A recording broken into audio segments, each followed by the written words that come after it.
Assalamualaikum warahmatullahi wabarakatuh. Waalaikumsalam warahmatullahi wabarakatuh. Gimana kabar, sehat? Alhamdulillah sehat. Alhamdulillah. Sebelum pelajaran dimulai, coba ketua kelasnya pimpin doa. Mulai. Oke, jadi ibu absen dulu ya. Uca, mana? Nadia.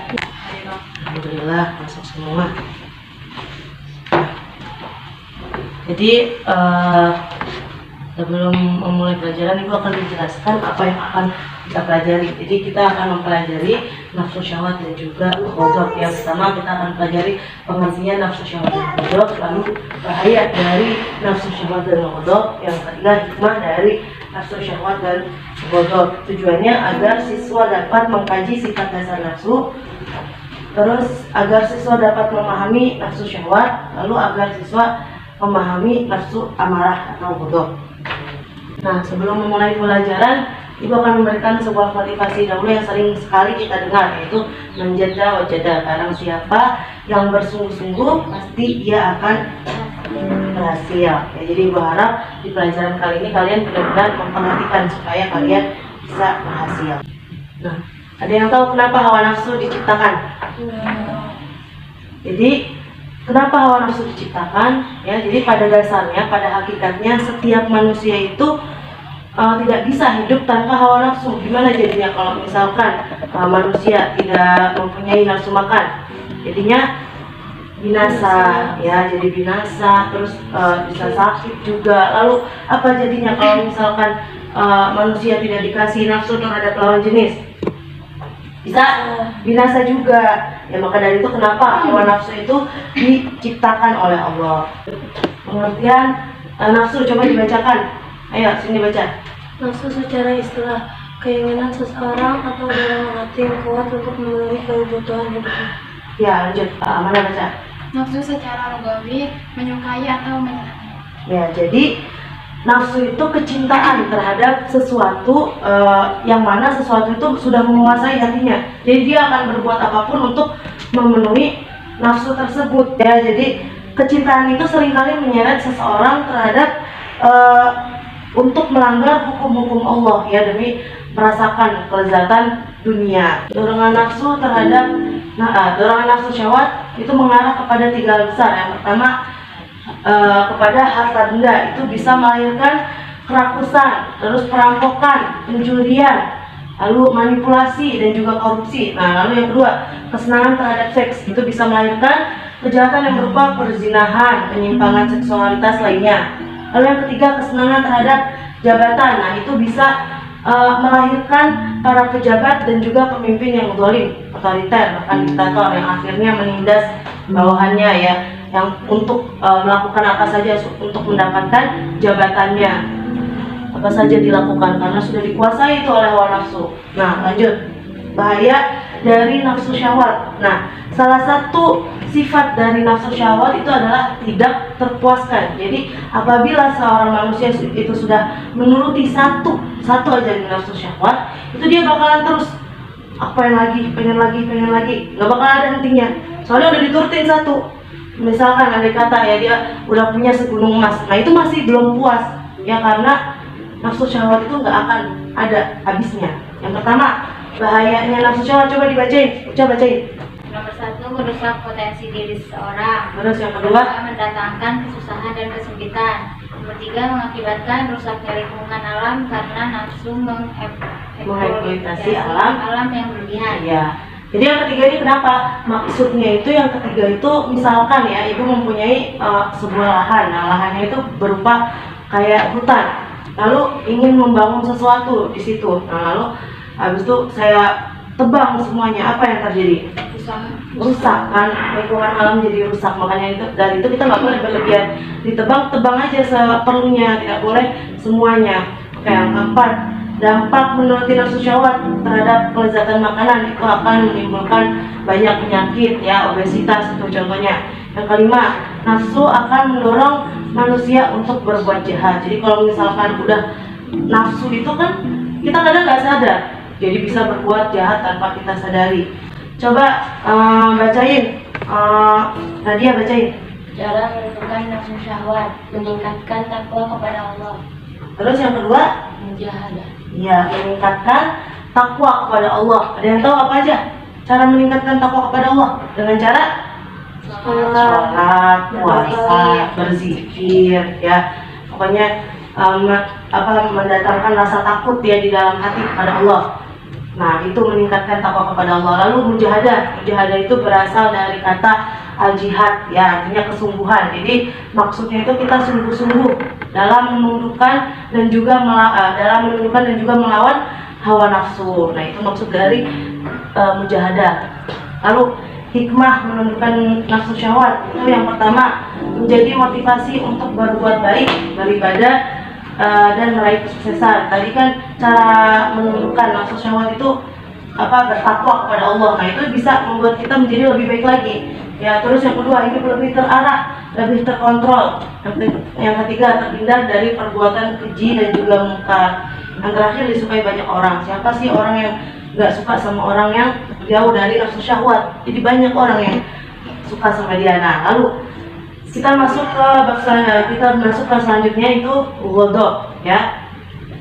Ghadab itu marah dalam pengertian ghadab artinya merasa tidak senang atau panas hati disebabkan karena suatu peristiwa atau sebab-sebab tertentu. Jadi pada dasarnya marah itu adalah sifat alamiah pada manusia, ya. Jadi semua manusia itu pasti mengalami ghadab, pasti mengalami amarah, tetapi ada yang bisa mengendalikannya dan juga ada yang tidak bisa mengendalikannya. Maka dari itu kenapa Allah mengajarkan kita untuk menundukkan nafsu ghadab ini. Nah, bahayanya marah. Coba ayo bacain, siapa yang mau bacain? Angkat tangan. Ayo. Iya, baca. Bahaya marah bagi diri sendiri akan mengakibatkan tekanan darah menjadi tinggi sehingga membuka peluang terkena serangan jantung, cepat tua, gangguan tidur. Bagi orang lain dan lingkungan, keputusan dan tindakan orang marah cenderung menambah masalah, bukan menyelesaikan masalah, menimbulkan kerusakan hubungan dengan teman. Iya. Jadi kalau misalkan bagi orang lain, kalau misalkan marah itu kan, kalau misal ada masalah, orang marah bukan malah menyelesaikan, tetapi malah jadi bikin tambah masalahnya, ya. Bukan menyelesaikan tapi malah nambah masalahnya. Nih, ibu punya satu contoh. Dipahami.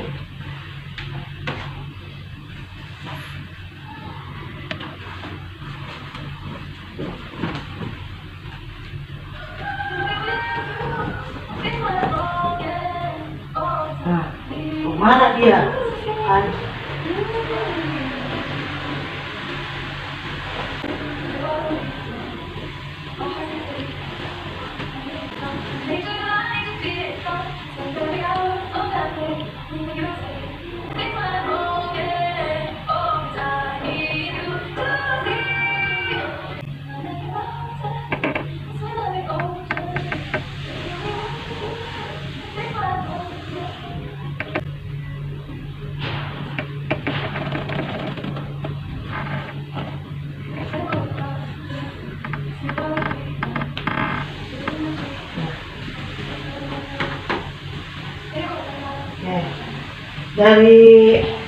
Dari video ini apa yang kalian bisa ambil pelajarannya? Apa mengajarkan tentang apa ini? Emosi dan Ego bisa menghancurkan keluarga kecil kita. Iya, tadi kan di situ dia marah, ya, karena tidak bisa menahan amarahnya, jadinya dilampiasin tuh anaknya. Nah, lalu akhirnya dia jadi kesepian karena tidak bisa menahan amarahnya. Nah, itu bahaya dari amarah, ya. Lalu cara menundukkan amarah, yang pertama itu riyadhah. Ada yang tahu nggak riyadhah apa? Jadi riyadhah itu artinya pelatihan diri, ya. Kita melakukan pelatihan diri secara perlahan, secara step by step, dimana setiap kita mau marah itu langsung dilatih diri kita dengan cara, misalkan setiap mau marah langsung istighfar, astagfirullahaladzim, setiap mau marah langsung ambil wudhu, sholat. Nah, itu namanya riyadhah. Kalau mujahadah tadi udah dijelasin, ya. Lalu menahan hawa nafsu. Nah, ini ada hadisnya an Nabi Hurairah radhiyallahu anna rajulan qala lin Nabi sallallahu alaihi wasallam, "Awsini." Qala la taghdab, faraddada miraran. qala la taghdab. Nah, dari Abu Hurairah radhiyallahu anhu bahwa seorang laki-laki datang kepada Nabi Muhammad, ya. Terus Nabi Muhammad lalu dia berkata, "Berilah wasiat kepadaku." Lalu sama Nabi Muhammad dijawab, "Janganlah marah." Nah, orang itu nggak percaya, dia tanya lagi. Terus sama Nabi Muhammad dijawab lagi, "Janganlah marah." Nah, jadi amarah itu benar-benar penting ya, walaupun cuman jangan marah, tapi itu faedahnya sangat besar. Oke, lanjut. Nah, coba ayo bacain. Siapa yang baca lagi? Aku. Ya, baca. Hikmah menghindari marah. Tak tanggung-tanggung Allah menjanjikan surga bagi mereka yang menahan amarah dan memaafkan. Mereka akan disukai oleh Allah Subhanahu wa Ta'ala, sama manusia dan juga malaikatnya, mendatangkan kebaikan ditempatkan di surga, dilancarkan rezekinya. Iya, itu hikmah dari amarah. Oke, jadi sekarang, oke, jadi ibu bakalan bikin 2 kelompok ya, yang kelompok yang depan sama yang belakang. Kita diskusikan yang di depan, coba diskusikan bagaimana cara mengendalikan hawa nafsu agar tidak melakukan perbuatan yang mendekati zina. Terus yang bagian belakang itu, jika seseorang sudah mapan, siap secara mental dan juga masih bisa mengendalikan hawa nafsunya, itu bagaimana hukum nikah bagi orang tersebut. Ya, ayo. Ya, bagaimana cara mengendalikan hawa nafsu? 1. Menjalankan puasa. 2. Perbanyak doa. 3. Perbanyak istighfar. 4. Salat malam. 5. Menjaga pandangan. 6. Perbanyak baca Al-Quran. 7. Berkumpul dengan orang soleh. 8. Menikah. 9. Mencintai Allah dan Rasul dengan tulus. 10. Menghindari pemicu naiknya nafsu syahwat. Ya, ayo lanjut. Yang kelompok kedua.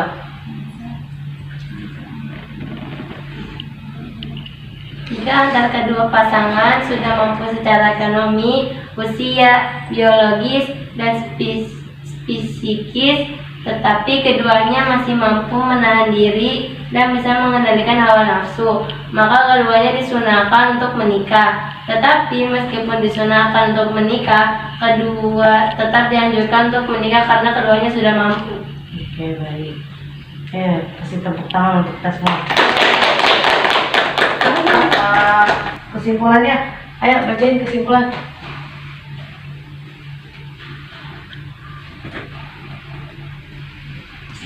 Ayo dibaca kesimpulannya. Ada yang bisa menyimpulkan dari yang tadi Ibu jelaskan? Bisa, Bu. Ya, bisa.